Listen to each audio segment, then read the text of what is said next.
Welcome to the Agape Podcast.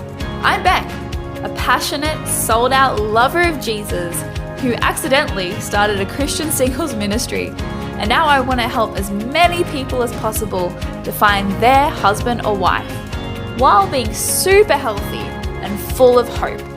So get ready for some real, raw talk about all things singleness and dating.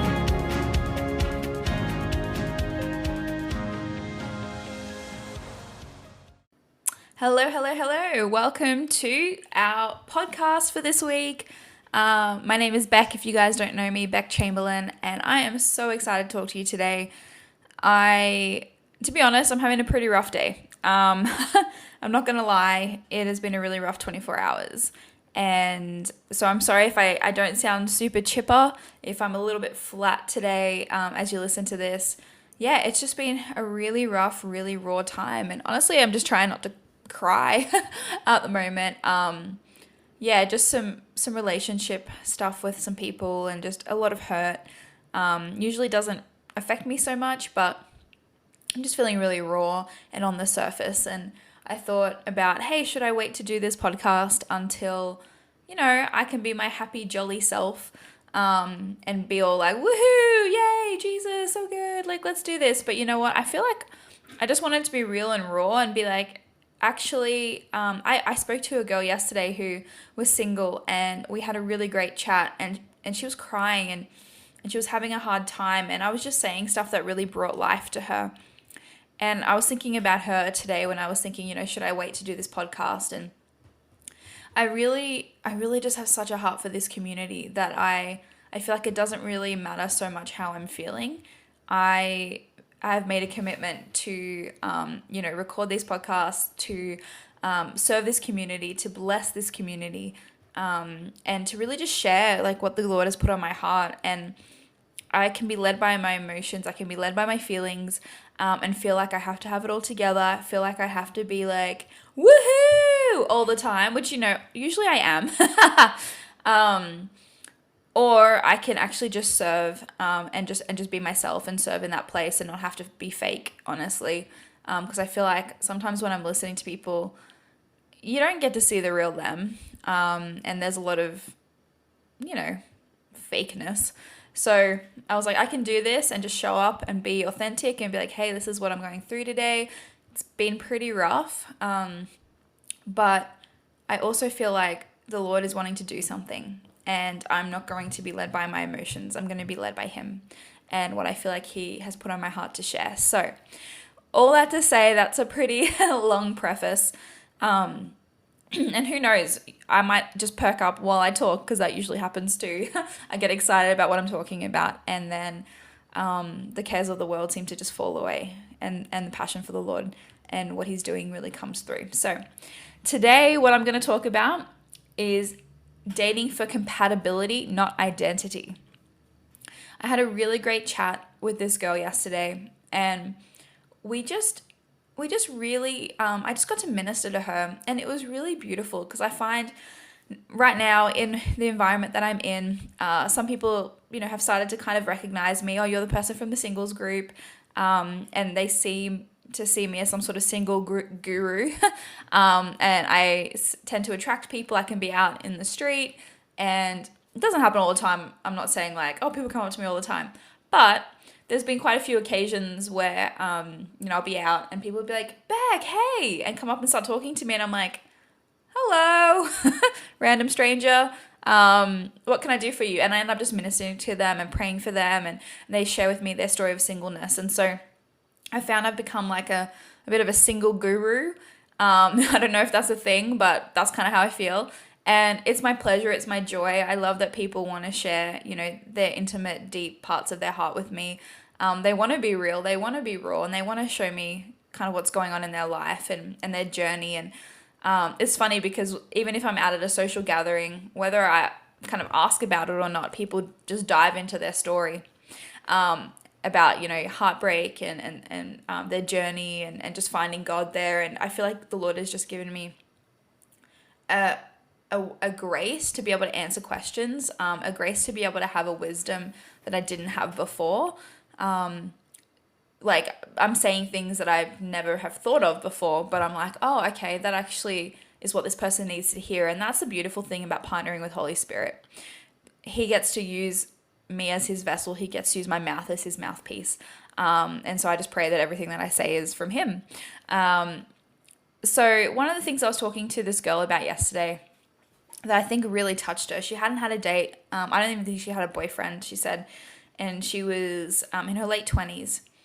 And she was just really struggling. And she was going to dating to answer some really big questions. And the questions that she was looking for was saying like, oh, I haven't dated in a really long, oh, I've never dated, I've never had a boyfriend, am I not attractive? Do guys not like me? Am I, not desirable? And I just kept coming back to the fact that, you know what? Dating is amazing for finding your spouse. It is an incredible process. It can be fun. If you do it well, it can be so incredible. But it's not good. It's not a good way to find your identity. It's not a good way to answer those questions.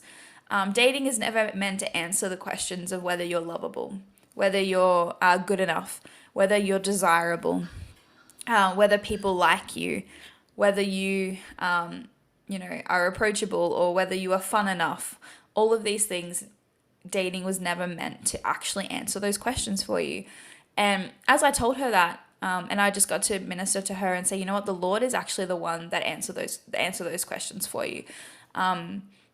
She was like, oh, I honestly don't know if she's ever even thought of that before, but, and it can be really, I find people say, the Lord's meant to answer that question, and you're like, oh, great, what does that mean?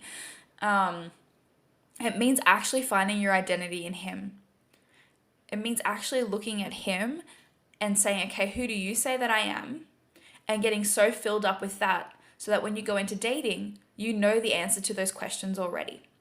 You don't need to look to a person to say, okay, if this person likes me, then I'm lovable.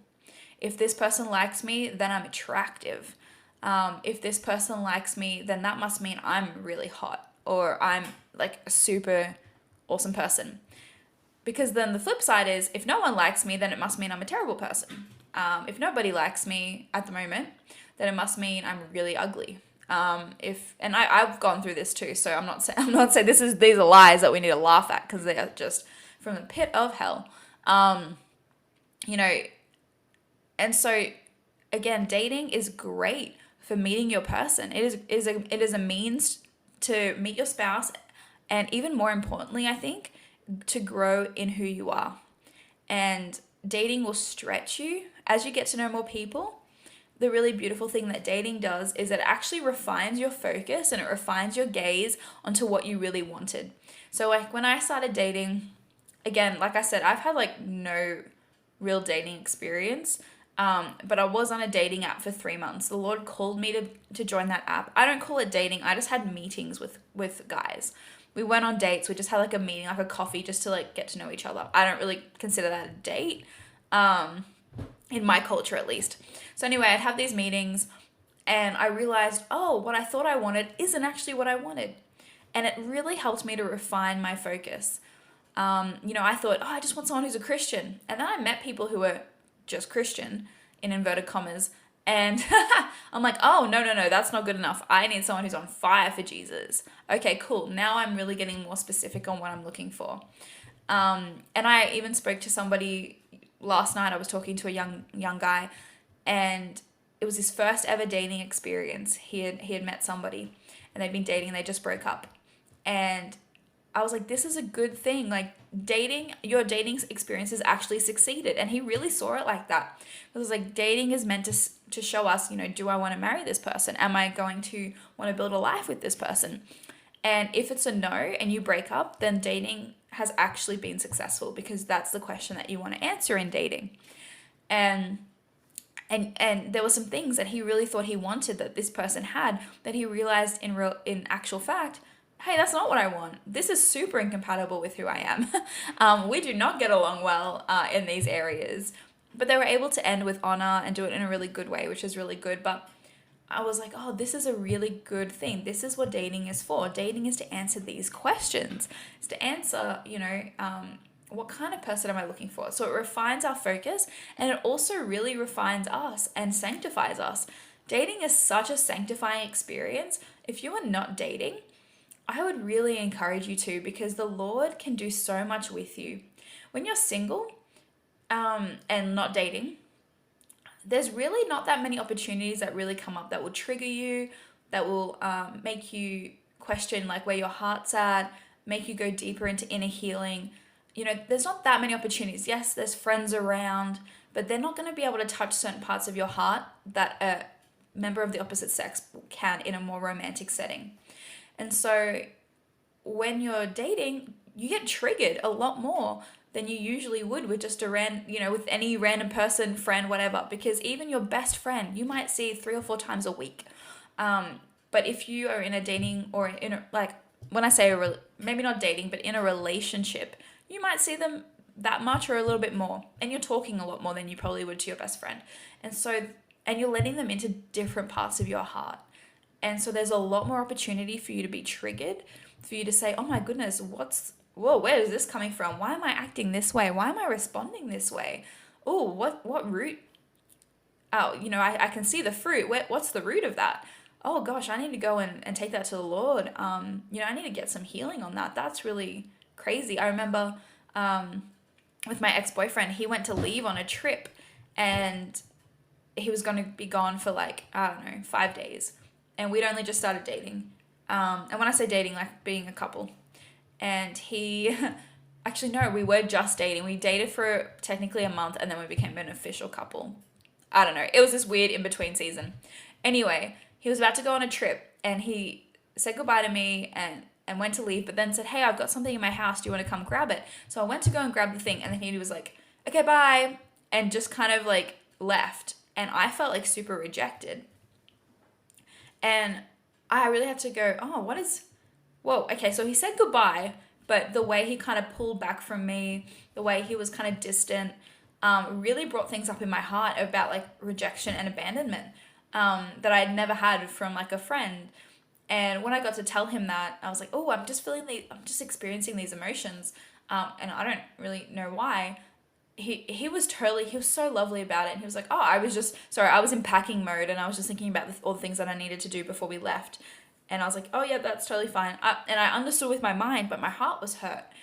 And then when I went and actually just like sat before the Lord, and I was like, Lord, can you reveal what this is bringing up in my heart?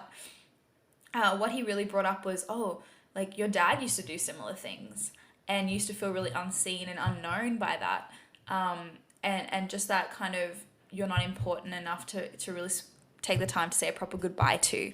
And so I was actually able to go through a really awesome process, and it didn't take long. It took like a day, or like a session, I should say, not even a day, like a moment of like sitting before the Lord, repenting for believing believing lies, forgiving my father, releasing him, and blessing him. And you know what? That never happened again. And that's just one example. But if I wasn't dating, that wouldn't have come up in my heart. Friends don't hurt me like that. Friends don't usually, if they, okay, bye, I'm like, okay, see ya. Like, I don't notice those things. There's more of a vested interest in a romantic interest. There's more that they can hurt me because I'm showing them more of my heart. There's more vulnerability there. And so dating is amazing for stretching and growth, but it is not a good source of identity. And so what we have to remember when we're going into dating is that we're actually looking for people we're compatible with.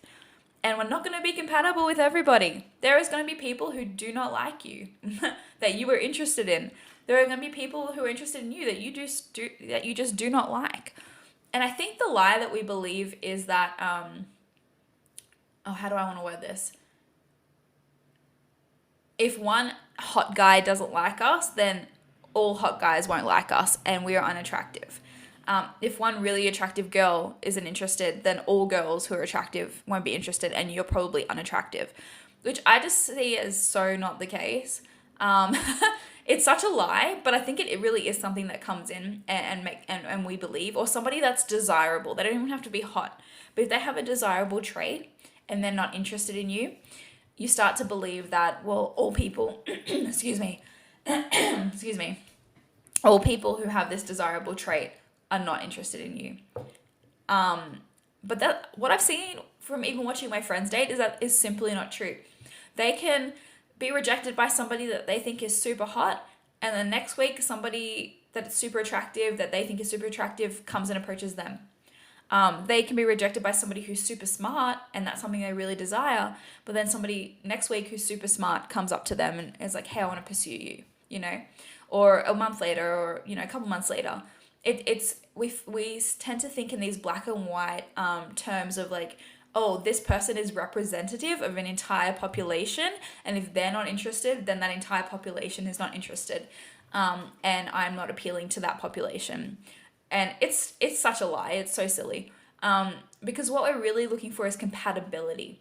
So there's smart people that you'll be compatible with. There's not so smart people you'll be compatible with. There's smart people you won't be compatible with. There's not so smart people that you'll be compatible with. You know, there's outdoors people that you'll be compatible with. There's outdoorsy people who you won't be compatible with. And so it's based on the person, not the demographic, or not the representation. I think that's really important. I don't know if I've ever heard anybody say anything like that before, but I think it's actually really important to emphasize, because, again, you're looking for, who do I get along with? Who do I really, who do I enjoy spending time with? Who are we like, who is on the same page as me? You know, who do I get along with? And like, not only do I get along with them, but I enjoy their company. We're on the same page, and we're really compatible in certain areas. We're not the same person, but on fundamental areas of like how we want to spend our time. You know, if you're a bookworm and the person wants to be outside all the time and you really are a homebody, that's probably a big incompatibility that's going to cause a lot of tension and friction in your relationship. There's a very fundamental compatibility issue there. And so the last guy that I dated before my husband, we got along really well on a surface level. It was super great. We were really good friends. But then when we got down to like more deep stuff, he was more of a let's stay inside, let's hang out at home. And I'm a let's go for adventures, let's go do this, let's travel. And we just had a fundamental incompatibility in that area. And it was so big that actually we realized we're not compatible. And one person feels held back, the other person feels pushed. And now it's creating anxiety. And it was a big enough incompatibility that we actually got to the point where we were like, hey, I think it's actually time for us to go our separate ways. And we did it in a lot of honor, a lot of grace. I still have the highest regard for him. I still speak about him with such value, because he is such an incredible man of God. But there was a big fundamental incompatibility there. And that would have just been so hard for me if, you know, we had have been married, and I'm just all about, let's go do this, let's go do that. And he would be feeling so stressed, and like he wasn't good enough and he couldn't keep up, and that's not where he wants to be spending his downtime, and he's not getting time to relax and be, whereas I get more relaxed from being outside and going and doing things and exploring and having fun. So it's the same in dating. There are going to be people who you're compatible with, and there's going to be people you're not compatible with. And the goal is not to make everybody like you. This is another really big one, because I feel like there's almost like this, oh, if a lot of people like me, then I know I'm amazing. And so a lot of people want a lot of people to like them. And some people have that. Some people just attract a lot of people. But usually when you get to know them, they're not going to be compatible with all the people that, you know, are attracted to them and like them. But it only takes one person. And so I remember thinking, you know, who's going to be the one that wants to settle down with me? Like, what's this person going to be like? Because I'm pretty chatty. I talk a lot. You know, I've kind of simmered down as I've gotten older, as I've matured like a fine wine. But I've definitely like calmed down, relaxed a little bit more. But, you know, I remember one guy once said to me, you know what, you'd be so much more attractive if you didn't talk. And yeah, ooh, I can just hear you guys be like, ooh, yeah, it was super harsh. This was before I was a Christian. And I was like, oh, and so I carried that for a long time. And I thought, oh, who's going to be able to run at the pace I'm running at? Who's going to be able to come alongside and come next to me, and I get to champion them, they get to champion me? Who's going to be okay with having like a chatty, bubbly person because a lot of the people that I'd met just weren't okay with that, or it was intimidating. And they would say, you know what, I can't. How do I lead you? I don't know how to lead you, you know? And I was like, oh man, like, who's this person ever going to be? Is anyone ever going to like this about me and not try and change it? And then Nick came along and was like, I adore these things about you. The things that other people had put me down for, or said wasn't good enough, or they weren't compatible with, he adored about me. And it's so nice to think, oh, I don't actually have to change. I don't have to censor myself. I don't have to hold back who I am. I get to just be myself, and it's totally okay. It's loved, it's accepted, it's appreciated even. And not only, he doesn't love me in spite of these things, he loves me because of them, and we're compatible because of them. And so it only took one person. It just takes one to change your life. It just takes one partner. We're not polygamists, or what is the new fancy thing, polyamorous people. We only need one. And so the compatibility thing is a really big issue. And people can tell. Guys, I'm speaking about guys because I've never dated a girl, so I'm talking about guys. But guys can tell if you're trying to get identity things met in them. If you're like, oh, and this is where neediness comes out. Because if you don't know if you're attractive, you need people to like you and to notice you to feel attractive.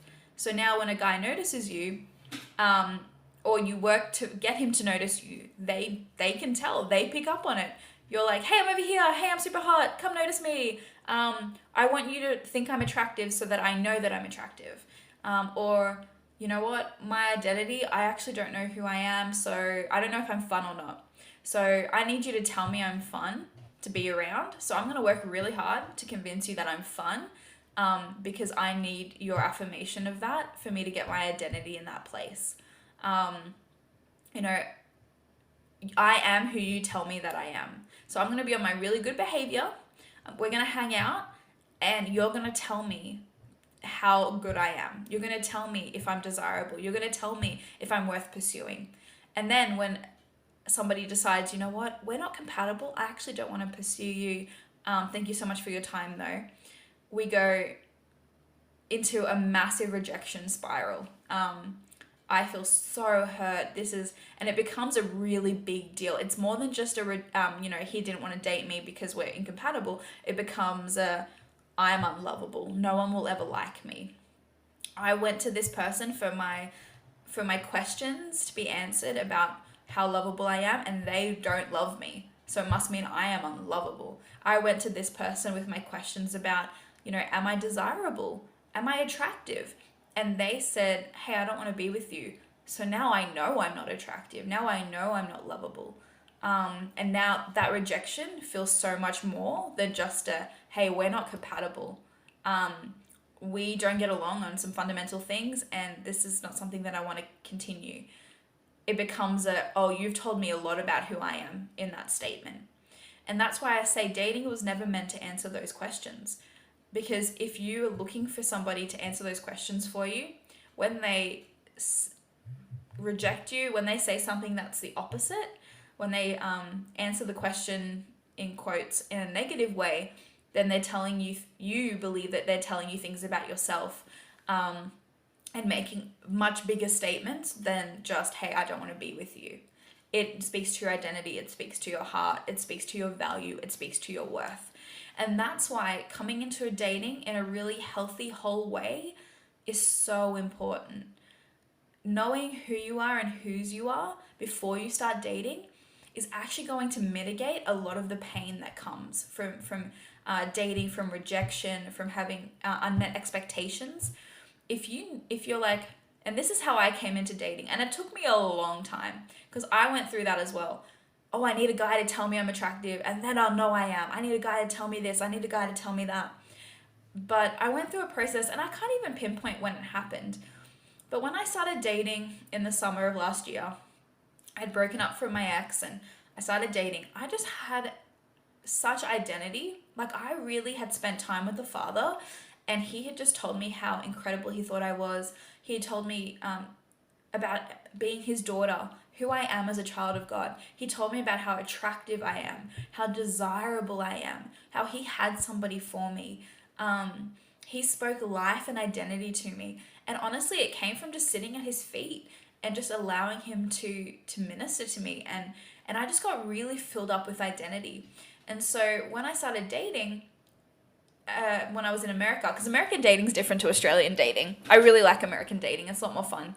I was going on these like casual get to know yous, and I was really confident. I was really comfortable saying, hey, I really enjoyed that date. It's not something that I'd like to do again, but I'm really glad I got to know you as a friend. And, and I would still see these people because they would come to events and I would be super kind to them and just like anybody else. And then when I went on a date with someone that I actually liked, he was cute, he was charismatic, he was funny, we got along really well. He said it was the best date he'd ever had. But then the next day he was like, hey, my heart actually didn't go past friendship with you. And I actually thought he was contacting me to say, hey, I want to be your boyfriend the day after our date. And I was going to be like, I'm not ready for that. I was just kind of enjoying the getting to know you phase, but I did like him, right? And so he said that to me, and I was disappointed. Honestly, I was disappointed. I let my heart feel the emotion of, that kind of stung. That wasn't super fun.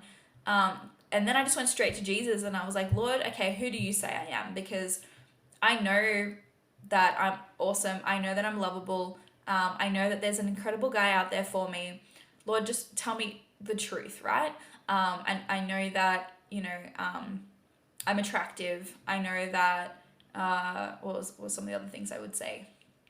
That, that people want to date me.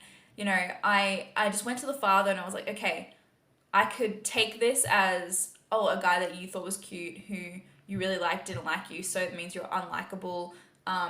You're not a good person or whatever. You are terrible at dating. You are not as attractive as you think you are or whatever. But I actually just took it straight to the Lord and I was like, okay, I'm not going to get my identity from this rejection. I'm not going to get my identity from this relationship or lack thereof, but I'm actually going to get it from you. So what do you say, Jesus? And he just spoke to me and he just spoke truth into my heart. And I was like, cool, okay, I'm good. And literally the next day I was fine. And I, got asked out again, I think the day after, and I was ready to be like, okay, I'm ready to put myself back out there again. I don't have to sit in this place. We had one date. If we had dated for longer, I would allow my heart maybe a couple more days to process or until I felt ready. But we'd only had one date. So I was like, cool, I can say yes to the next person and know that I actually am coming from a place of wholeness. I feel healthy. I feel secure in myself. I know that this doesn't reflect on who I am. Also, that's the rejection side of things. The other side of things is, hey, if I'm going to dating to answer these questions for me and then it actually goes well. So we get into a relationship, we start dating, we date and then we get into a relationship. In Australia, we call dating being in a relationship. So I have to keep remembering that in America, dating is just the phase before being in a relationship. So say you get into a relationship, but you're still using this person to answer these big questions for you. That really does manifest in things like neediness. Hey, I need you to do and say certain things to fill this identity spot for me. Because as soon as you make a comment about the way I look, then, I feel unattractive. Oh gosh, he said something about something, I don't know. I suddenly feel really, really unattractive because I've given him that spot of imparting identity into me rather than knowing what God says. That it creates fear. Hey, you can't leave me now because if you leave me, then I'm going to feel all those feelings of being rejected and all these questions that I'm relying on you to answer are going to be answered in the negative way. They're going to be, hey, you're not lovable, you're not good enough, all those things. That's the message that I'm going to receive. So now I've got to keep you. Now I have fear about losing you. You've got to stay around. And so it really does create this dependency. Instead of being interdependent, where we are both independent people that, have our own lives, but have come together and kind of rely on each other to a certain extent, but are not dependent upon each other. Now I'm dependent upon you. You're my source for answering these big questions about myself. And it creates anxiety in relationships, it creates fear, it creates a lot of things that we just don't want. And it makes mistakes that the other person might make, it makes comments that the other person might make really triggering for us. So if they make a comment that they don't like something about us, then hey, that might really trigger us and really set us off. Because, well, if you don't like this about me, that means I'm not likable. And this speaks so much deeper into my heart and my identity than just a comment of like, hey, I don't really like it when you act that way. I don't feel loved and seen when you do this back. All of a sudden it's like, oh my gosh, I, you know, people don't like me. Like, oh, I'm not likable. This person doesn't like this thing about me, you know? Because I'm getting my likability identity from that person. Am I likable? Hey, you're the one who's going to answer this for me. And this is the same with getting our needs met. If our needs aren't met on our own, when we're single, if we're not thriving, if we have basic needs, we're gonna that aren't being met, we're gonna be looking for them in relationship. And I recently heard somebody say, there were a guy who had been dating, and he said, you can tell on a date if a girl is just sucking things from you because they want to get their needs met. So he didn't say this, but if they're kind of hinting around to get you to say that they're attractive on the date, for instance, hey, that's a certain need that I have, that I'm trying to suck from you because I need you to tell me how attractive I am for me to feel attractive. You know, I haven't got that identity met in the Lord yet. That identity marker kind of answered in the Lord. I need to suck that from you. So I'm going to hint around and be like, oh, do you like the way I look tonight? You know, hey, this is a new dress or whatever. And try and get you to say the things that I need to fill that tank, to fill that spot in my life. And so I used to do this with adventure. So one of my really big needs is adventure. I need adventure in my life. And when I was, single, I didn't do that much. Like I had a little bit of adventure, and I traveled a lot. But in my day to day, I didn't have a lot to like mix it up with. And I remember thinking, oh, I can't wait to have a boyfriend because dating's fun. You do a lot of things outside, you go on hikes, like you're constantly doing things together. And so I loved being in a relationship because I loved having a sense of adventure. That really filled that need for me. And so when I would be in a relationship, I'd be scared if we broke up that I would go back to being bored and lonely, and I wouldn't have adventures anymore. So I would hang on to relationships longer than I should have because, oh, well, it's not as fun being alone. I need somebody with me, you know, that we do stuff together because that's fulfilling my sense of adventure itch, my sense of adventure need. And I only get this need met in relationships. And so the really great thing that happened between my ex and now my husband in that season, I think it was like 7 months that I was single, I was like, okay, well, I'm actually responsible for getting my own needs met. That can't be on somebody else. That's a lot of pressure for somebody. And so I just was like, well, I'm just going to do all the things that I like. I'm not going to wait till one day I'm married to do these things. I'm going to go for hikes and do all these things that I would want to do with a partner, with my friends, with people. And so the really great thing was when Nick and I got married, or even got together, I didn't need him to have fun. Like we can go our separate ways on a day. He can go off with his friends, I can go off with my friends, and I'm perfectly fine. You know, I don't need him to say yes to do every fun thing with me ever because I can do it on my own or I can do it with other people. I don't need him. I'm not holding on really tight to him because I need him for adventure. You know, I got that need met on my own and I got really healthy in that area. And so now I'm not reliant upon him. I'm not needy. You know, I got needs met for like physical affection, physical touch. You know, I'd be like, okay, I'm just gonna start hugging my friends more because you know what, I'm a really physical touch person, and I need snuggles, I need hugs, and I'm single. This is what I was thinking at the time. I need hugs, so I just started hugging my friends more and getting my love tank filled up from them. So when I got a partner, when I started dating, I wasn't like, oh, we got to be snuggling all the time for me to have my love tank filled up. I need to be around them all the time. I'm like, no, I actually found really good, healthy ways of filling my love tank in other ways so I'm not needing this person. I'm not needy. and relying upon them. And I see a lot of people waiting. You know what? I'll do this when I'm married. I'll do that when I'm married. You know what? You're the same person after marriage as you were before marriage. And so if you can't do something before marriage, you probably won't do it after marriage. You probably don't have that motivation actually to go, you know what? I'll hike after I'm married. That's something I'd love to do with my husband. No, start cultivating it now. You might not get married for 2 years. You're going to wait 2 years to go on those hikes that you really want to? Somebody was telling me about somebody who didn't want to get a KitchenAid because she was single, and she said, you know what, I'll get a KitchenAid when I'm married because I'm going to bake a lot when I'm married. And from and that's something I thought of too. I'm going to bake a lot when I'm married. I don't bake at all. It's not something that I cultivated in my singleness, so it's not something that I carried through into my married life. But anyway, and then somebody was like, well, you might not get married for a bit. Are you going to wait to bake and hold off on something that you really want to do because you're waiting for this like magical moment in time to start doing something that you actually really want to enjoy?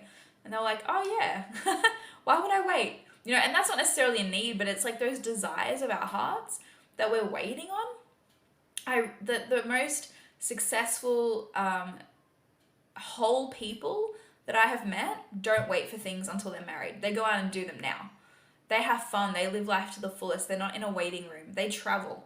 They're not waiting. Okay, when I'm married, I'll travel. Because honestly, what I've found is if you don't cultivate in your singleness, it very rarely comes through in marriage. Like, you have to have that drive and that desire to really like, yes, this is who I am, and who I am is going to continue being who I am once I get married. It's not like a switch is flipped and then I suddenly turn into wife mode and now I'm like this traveling extraordinaire where before I never left the country. You get to actually cultivate the things that you want in singleness that you then carry into marriage. And so, I've talked a lot on this podcast about identity. I've talked a lot about compatibility. And so I just want to reiterate, if you're not dating, it's not because you're unattractive. You will be attractive to somebody. I don't care what you look like. There'll be people who are like, man, I just need to get around this person. I'm attracted to them. I'm attracted to who they are. It's not because you're unlovable. It's not because there's something wrong with you. You just haven't met that person or potentially people that are attracted to you. And the other option that I spoke to this girl about yesterday was, even if you have met people you're attracted to, she had said, you know what, I haven't been ready to date until really recently. And I said, well, if you haven't dated yet, it might not be that no one's come across you that's been attracted to you, but they could probably pick up very easily that you are not ready to date and you do not want to date. And that's probably why they didn't approach you. Because if you know you weren't ready to date and that was the vibe you were giving off, guys aren't dumb. They can totally pick up on that stuff. A lot of times girls don't even notice that they're doing it. But if you're in a place where you're actually not healthy or you're not ready to date, from what I found, I've spoken to a lot of guys, they pick up on it. They know. They're not dumb. And then it's funny because we get mad. They're like, he should be noticing me. Why isn't he coming up to me? And they're like, oh no, I noticed you, but I just also noticed that you were not somebody that was ready to be pursued. And so, yeah, it's not necessarily anything that you've done. Like, it's not about you. You might, like I said, not have met somebody that you're compatible with, or even if you did and you weren't available or you weren't ready, they probably have picked up on that, and then that's why they didn't approach you. But the great thing was she was saying, no, I really feel ready now. I'm like, that's awesome. Start putting that out there. Start acting in a way that you're ready. What are some things that you can practically do? How can you show that you're available? Because then that's what they're going to pick up on. And the really crazy thing that I found, I did a singles workshop, and I did 2 singles workshops. And both singles workshops I found, the first one was crazy. I led this singles workshop, and all of us had like 6 dates or something during the course of the workshop. It was a 10-week workshop that I did online during the summer that I led. And it was like, I can't describe it, but I have spoken to some people, and it's like something happens in the spirit when you start doing a singles workshop or start putting yourself out there to learn how to date, to learn how to, have really good relationships, etc., etc., that people pick up on it. And they actually go, oh my goodness, she's available. and I need to approach her. Or it can happen the same the other way. The guys are, doing these workshops and they go, okay, well, I'm getting some really good tools and I want to start approaching people now because I'm ready. And yeah, we were all getting so many dates and we were just telling stories about our dates, our dating experiences. And at the beginning, none of us had had dates. Because yeah, something really does happen when you start to do a course, when you start to put yourself out there and you start to be intentional about pursuing relationship, people pick up on it. And it was crazy to me. I was like, I don't know how this works. I just know that this is working. And, one guy got a girlfriend. A bunch of us had dates and just had really good experiences. One lady got asked out by one guy who was 20 years younger than her and one guy who was 20 years older. Or, no, it wasn't that much. It was like 15 on either side. So she got to have a little like compare and contrast, between a much younger guy and a much older dude, to see like, hey, where do I like am I even okay with this? But she went on them to just get to know people, and even if she was like, I think the age gap is too much, she still went and put herself out there. And so yeah, that was my advice to her. Ask the Lord, what do you need to start doing right now? If this is your desire of your heart, you're ready to get married. And I feel like the waiting season, this is another little rant that I had, but I feel like I don't know where the waiting season came from based on scripture, when it comes to relationships. Like, I don't really see that. The Bible doesn't say much about about relationships in general. I feel like the waiting season, hey, you're just in a waiting season, is this like token thing that we tell people when they're single to kind of make them feel better. And it's kind of crept in. And I do believe some people have like literally heard the Lord, hey, it's not your season to be dating right now. That's different. But I think a lot of people just haven't heard and they're just like, I'm just waiting. I'm just sitting back and chilling and seeing what happens and hoping something comes along. Where I would actually hypothesize that, you know what, maybe you're probably not in a waiting season. You've actually put yourself in a waiting room.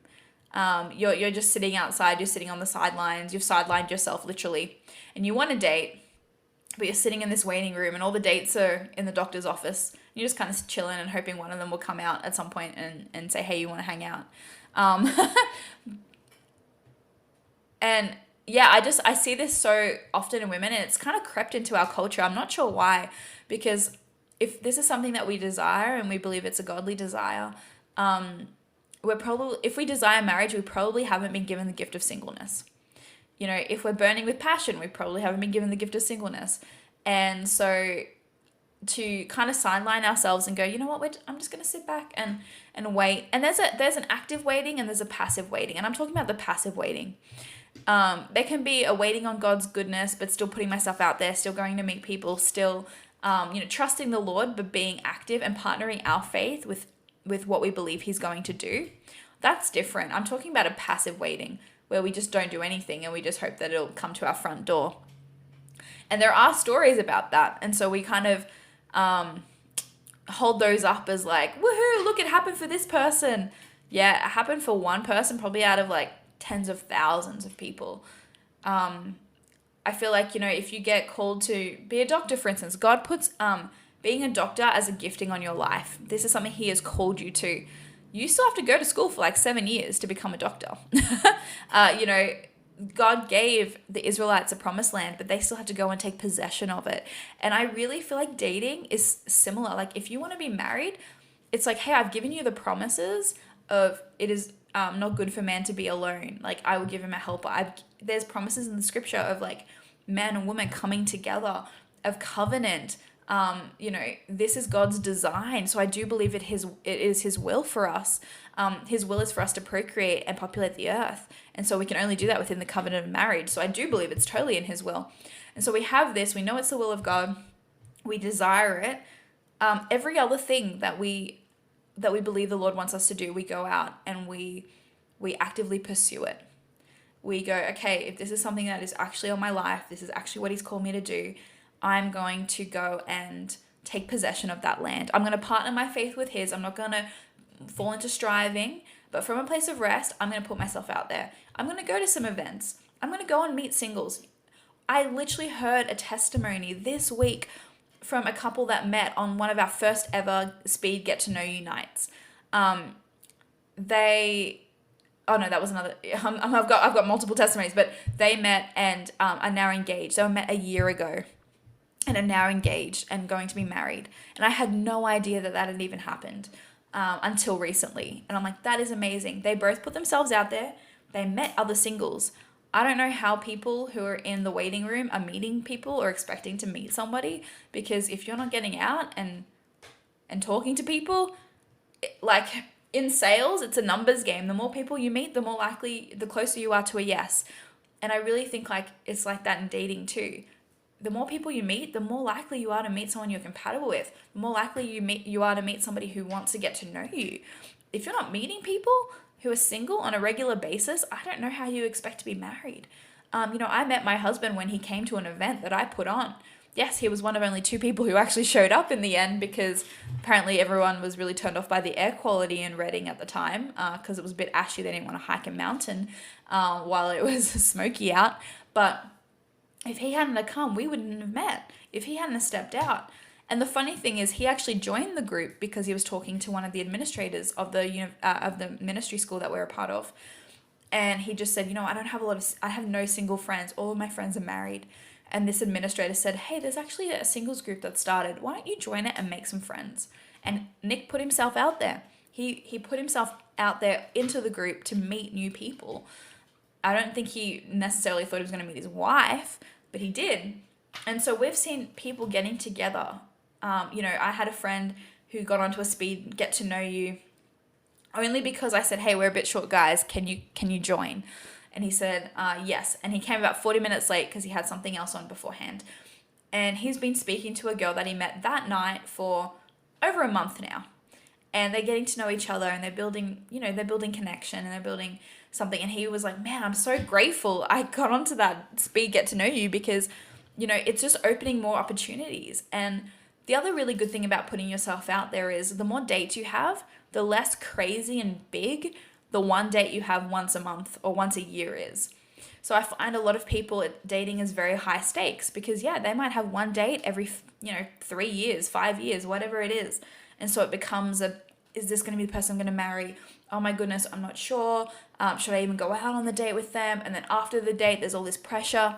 But if you're dating and you're getting to know people on a regular basis, you're getting to handle having tough conversations really well. You're getting to handle navigating conflict really well. You're getting used to handle, just being pursued. You're getting used to going out on dates. And so it doesn't feel as high stakes. Actually, somebody in one of the singles groups, a couple months after we started, she said to me, I haven't had a date in 5 years. And since being in this group, I've had, 6 dates with one person, and I've gotten to know 2 other people. And it was maybe 2 months into the group being started. And so she said, dating now doesn't feel so high stakes to me anymore, because I'm getting to know so many different people. I'm going to singles events. I'm getting to know different people that I know it's not just the one date once a year that happens. That's super big and it means so much. So I can actually just enjoy the process. I can have fun. I can really hear the Lord for it. It's not this big be all and end all moment in my life. It actually can just be a lot more chill and relaxed and fun, and we can start actually answering the question that dating is meant to answer, is, are we compatible? And so I really encourage people, if you find yourself in the waiting room, you're like, okay, I've actually put myself in a waiting room. This is not God ordained. This is not something, he hasn't called me to singleness. He's put this desire in my heart. I'm not in a season of not being able to date, because that's what I really believe the waiting season is. Hey, this is not for you to date. You actually need to focus on something else. I heard a great testimony of one guy, and the doors just kept closing to him to date. And he was like, why can't I date? Why is nothing happening here, Lord? And God actually revealed to him and said, you're not in a dating season. This is a season for you to buy your house. And he had been trying to buy a house for 3 or 4 years. And literally within 3 months, he had a house. He had purchased a house. And that just wasn't the season for him. And then after he got the house, God was like, now it's your dating season. Now you can focus on a wife. And very soon after, he started dating his now wife. So there is definitely seasons where God's like, hey, you can't be dating right now. That's different. But when you put yourself in a waiting room and it's a passive waiting, not an active waiting, because again, we can wait upon the Lord to be like, okay, God, what's your best for me? Do I believe that God only has one person for you? No. Do I believe that he can guide you and speak to you about who he has for you? Yes. Sometimes he does, sometimes he doesn't, sometimes it's your choice. There is no formula to this. For me, I really knew what the Lord was saying to me about my husband. Other people, hey, we were friends, we grew into it, we decided this is the person I want to be with, and the Lord blessed it, and was totally in it, you know? I think it can go either way. And so, yeah, if you're in an active waiting, it's like, oh, I'm actually, believing in the promises of God, but I'm going to put myself out there. I'm going to grow in the process. I'm going to grow in the process of dating. I'm going to grow as a person. I'm going to be sanctified. I'm going to grow in my identity so that by the time I meet my husband or wife, I am so full of identity. I'm getting my needs met in the right place. I'm as healthy as I can be, because then when I go into this relationship, I'm bringing my best self. I'm bringing my most healthy, whole self. I've had the inner healing that I needed. And it doesn't mean that there's not going to be conflict and things that come up in marriage, because marriage actually brings up different things in covenant that you can't experience in dating and engagement. But it means that, hey, I've actually done the work, that I've got the tools ready. I have people in my life who I'm accountable to because I had that in my singleness. Have cultivated something that is so deep within me, going to the Lord about things, that I actually can tackle them in a much better way, in a much more productive, in a much more fruitful way, and a much more healthy way that I could have if I didn't go through this journey. So I want to encourage you, get out there, date, get to know people, ask somebody out, ask somebody to coffee this week. Say, hey, I want to get to know you.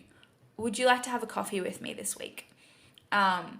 If that feels too scary for you, just say, I really encourage this. You can even say to somebody, hey, I actually really want to practice getting to know guys, or I really want to practice dating. I really want to practice getting to know women.